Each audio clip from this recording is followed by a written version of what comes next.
Welcome to the I Now Pronounce You Divorced podcast, where we have three award-winning family law attorneys dive into intriguing topics like divorce, military divorce, custody and visitation, trust and estate planning, and all things family law.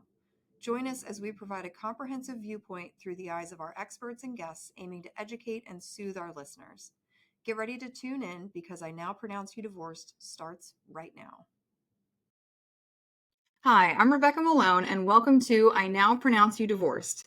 Today, I'm joined by my partner, Charles Hatley, and our COO, Dan Cuneo. And with us today as a guest, we have Oliver Walmon.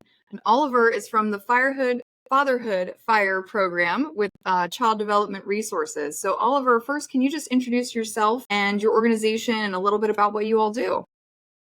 Okay, my name's Oliver Walmon. I am the project director for the Fatherhood Fire program. It is a program that's run from Child Development Resources, which we call CDR around here. So CDR has been an agency that has been around since 1960, and it started out dealing with it dealt with children from 0 to 5 and dealing with daycare issues and things of that nature. But it's grown into 11 departments, Fatherhood Fire being one of them. What we do is we do workshops for dads, for fathers, or father figures, grandfathers as well. And we provide them with support they need mentally. We also deal with physical support, whether it's dealing with workforce development or their educational and trade needs. We even provide barriers to work at times where we'll provide money that can buy them boots and tools. And we've even fixed a car at one point because that is a barrier to work. So we tend to do a lot, and it's all under that goal of making our fathers being more strategically supportive in making their family functional again. That's awesome. So, from your perspective or from your program's initiative, what are some of the more critical aspects of a father's role in a child's early development? Well, we talk we talk a lot about father absence, and that's the problematic area that we feel that we have to deal with when dealing with fathers. So what is the opposite, or how do we combat father absence in a child's life? Well, it's father presence and father engagement. So that to us are the two most critical aspects in the development of children. Uh, Father absence is detrimental because it can negatively affect that child's development. When you're in this business, you learn a lot of statistics, so you know that there are, I believe it's 17.8 million children that do not have a father or father figure in their home. Wow. And that's nationally. And if you can throw numbers out, but what does that mean? That's twice the size of the population of New York City. That's 4 times the size of the population of Los Angeles. So when you take that into account, that is a huge number, 1 in 4 children. Virginia is the same, it's 1 in 4. So we're no different here. So the way to combat that, obviously, is through the father being actively involved and engaged in their children's lives. And we try to teach them how they can be engaged, even in the most negative situations. I, as a father myself, I tend to believe that my presence is of utmost importance, but also as an attorney, I've seen dads go through the litigation process, and I don't want to say give up's not the right word, but they get beat down. And they don't know what the next step is when every single time they try to see their child, they try to take their son to a baseball game, mom and the court system and a guardian ad litem sitting there to smack them down. How do you help dads through that part? Well, what we do is we've had a number of dads. There's a good percentage of our fathers that are not involved in their child's lives or going through different points in divorce. I'm a divorced father myself, so I speak from a little bit of experience. You know what the number one thing is that we tell these fathers is to focus on the child. Sometimes that's easier said than done. But then we say, well, focus on your child or children, but not on that tattered relationship. So the fathers who are experiencing negative relationships with their ex or dealing with dysfunctional co-parenting, we try to guide them to recognize their part in that dysfunctionality. We tell them things as simple as, okay, You broke up with your wife or your ex. Now it's time for you to break up again and away from her mentally. Because a lot of times these guys are sitting up there talking to them like we're still in a relationship. You have to do this. You're not giving me this in the way I need or, with my child. So you got to stop talking and treating your ex like she's still in a negative relationship with you. You have to mentally break up yourself from that relationship. You're no longer in a romantic partner relationship. You're in a co-parenting relationship, and the Mm. focus has to be on your child. And once they recognize that, the mindset and availability to remain involved in their children's lives tends to increase. As I hear you speaking, the one thing that comes to my mind is communication. What is your advice to fathers out there that are in a toxic relationship, and kind of the best way to communicate with that person? Well, the thing is I can tell you the easiest way is it all starts with yourself. You can't change the communication. I can't change the questions you guys are asking just as much as you can't change the answers I'm going to give. And so, in this world of self-care, we got to tell these fathers to, hey, recognize what you're doing in that communicative process yourself.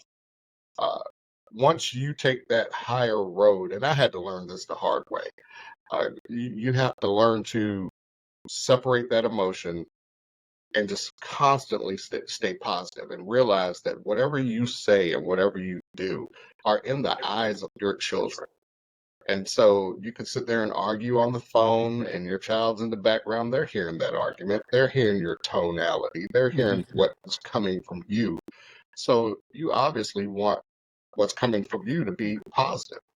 Um, I was angry. I was angry the first 2.5, 3 years of my divorce. I was the victim in that divorce, so to speak. However, what did I do to cause that situation to even occur that led to divorce? So I was angry. I used to sit up there and have my emotions on my sleeve where my son could see it. I used to talk about his mother in earshot of him. And then one time he told me, it was about 14, I think. He said, Dad, why do you always talk about her like that? She never talks about you. That hit me in the gut. So my communicative style changed. My relationship on going out with different people, or having a dating perspective, all that changed in that one sentence. And, out of the mouths of babes, they teach us how to communicate. I don't want to hear it. That's what he told me. So, what have you found to be successful when you're working more specifically with divorced fathers? How can you sort of coach them into better communication, or how do you get them to have that type of realization without, having their child say it? You know what I mean? And having that punch in the gut moment. How do you coach Correct. somebody to get that realization and to move forward? Okay. Well, what we do is we tend to say amongst each other that work here with fathers that our motto, our unwritten motto, is we meet fathers where they are at currently.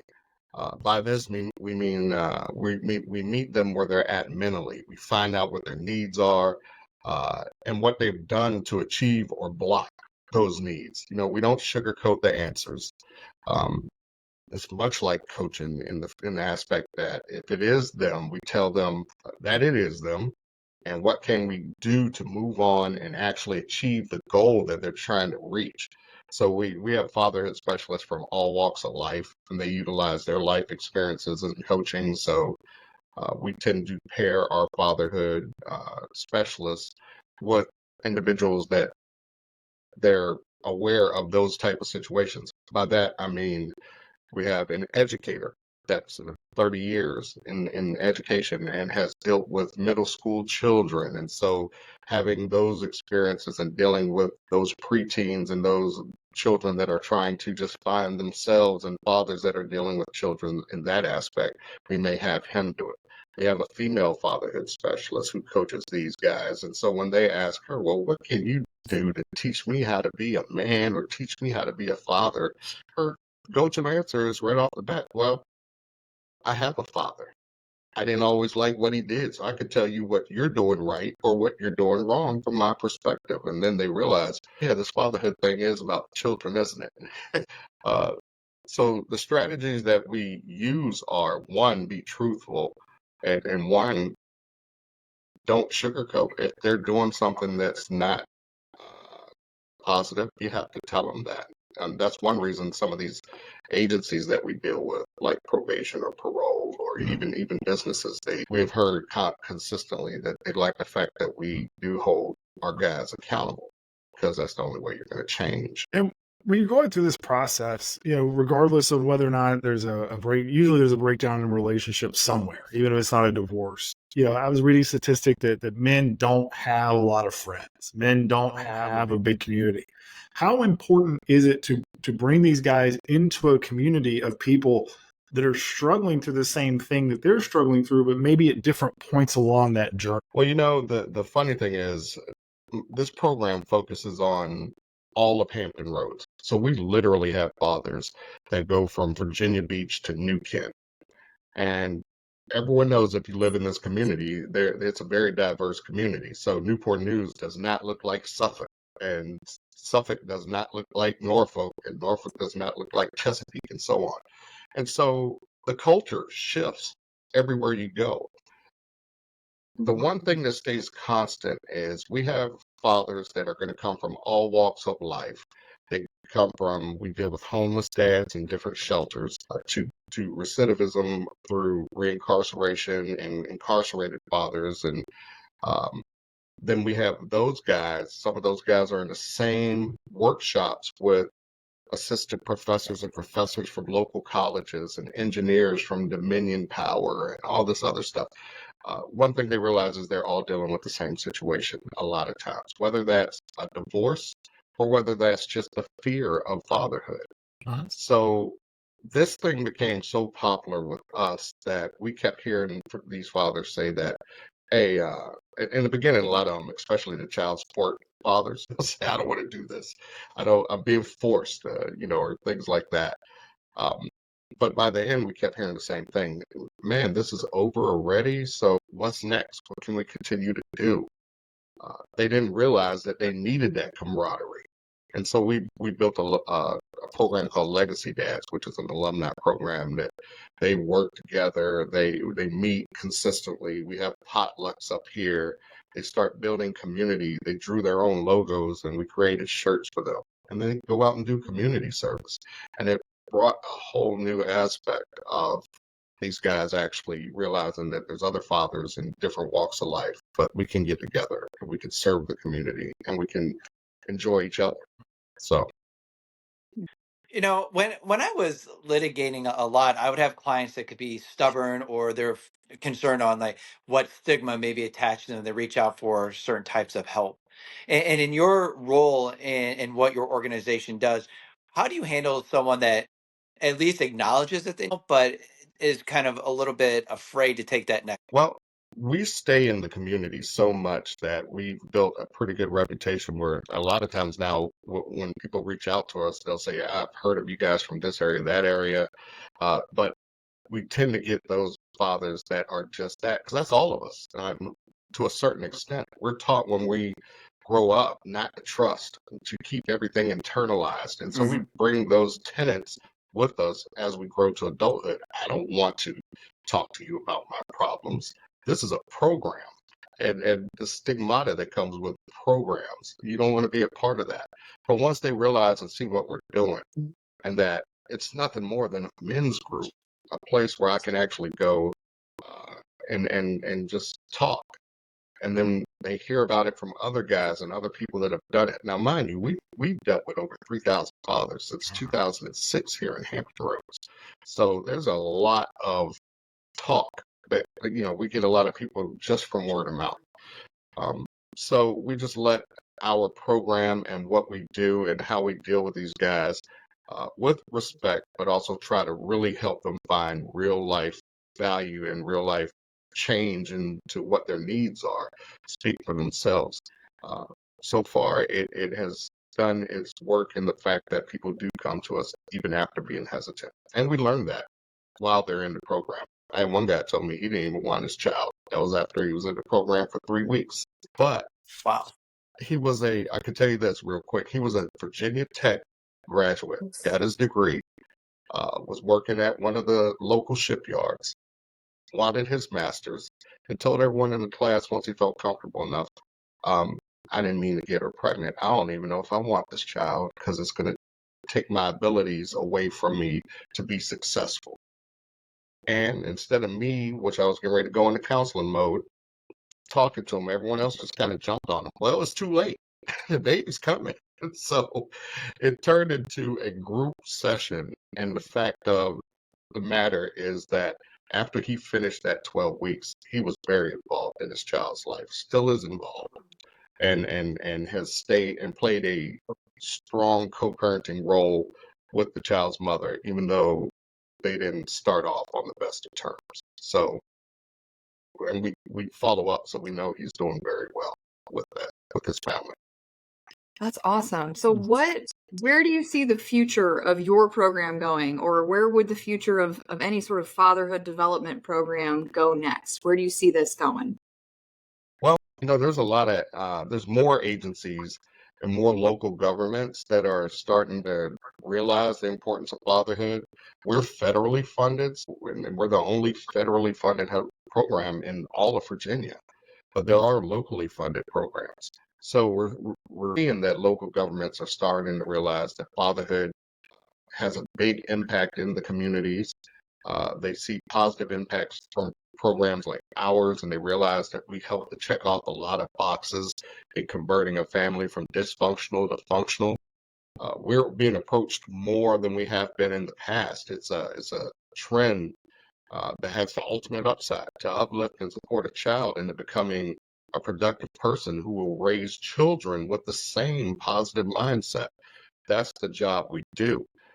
So the good part is that we've actually been contacted by some local governments to provide services for fathers, to provide some engagement and some activities, different programming. We did events. We tend to do events in the community too. So they're actually backing up their words with funding to support their fathers in their local communities, and they've contacted us as well. So that's where I see the trend. And respectfully, Rebecca, I don't want to call it a trend because that means there's an end to it. There shouldn't be an end to fathers being supportive and involved in the family. That's great. And so if our listeners want to learn more about your program, or if they want to sign up, where can they go to find out more about their options? That's very easy. You can go straight to our website, which is www.cdrfatherhood.com, or you can go to our parent website, which is www.cdr.org, and they can find us there. If you Google CDR Fatherhood, the first 20, 21 things you're going to see are all about our program, links to news, reports, and and our social media pages on Instagram and Facebook. All of those pages link directly to our program, and you can find us very easily that way. Okay, perfect. Well, thank you so much for joining us today. Again, this has been I Now Pronounce You Divorced. If you like this content, if you're interested in learning more, please like, subscribe, and get to us with any questions. And we look forward to seeing you all again next week. Thank you for tuning into our podcast. If you found this episode helpful and you want more informational content, please be sure to subscribe and join us on all major social media platforms, including YouTube. Stay connected for more exciting updates and tips.